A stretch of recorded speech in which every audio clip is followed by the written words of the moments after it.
बिस्मिल्लाहिर्रहमानिर्रहीम। जिस्म के मुख्तलिफ हिस्सों में मौजूद मस्सों का खात्मा। क्या आपने कभी सोचा है कि सस्ती सी मोमबत्ती से भी इन मस्सों का खात्मा मुमकिन है?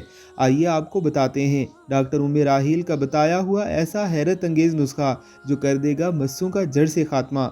आधा चाय का चम्मच पेट्रोलियम जेली लें, इसमें आधा चाय का चम्मच मोमबत्ती शामिल करें। मोमबत्ती को कद्दूकश करके डालें। अब इसमें ताज़ा अदरक लेकर इसे इमाम दस्ते में कूट कर इसका पेस्ट बनाकर इसको बारीक कपड़े में निकाल कर या छन्नी से छान कर इसका ताज़ा अर्क एक चाय का चम्मच डालें। अब इन तीनों को अच्छी तरह मिक्स करें और रोज़ाना जिस्म पर जहाँ जहाँ भी मस्से हों इसे वहाँ कार्टन की मदद से लगाएं। इसको 1 घंटे तक लगा रहने दें और फिर साफ़ कर लें। इसको रोज़ाना ताज़ा बना कर लगाएं। इसका इस्तेमाल 5 से 6 दिन जारी रखें। जिस्म पर जहाँ भी मस्से हों वहाँ लगाएं तो मस्से जड़ जाएंगे। इसके बाद इस खाली जगह पर आप कोई भी मरहम या चिकनी क्रीम लगा लें। ऐसी ही कारआमद और अच्छी टिप्स के लिए आपने हमारे चैनल को ज़रूर सब्सक्राइब करना है।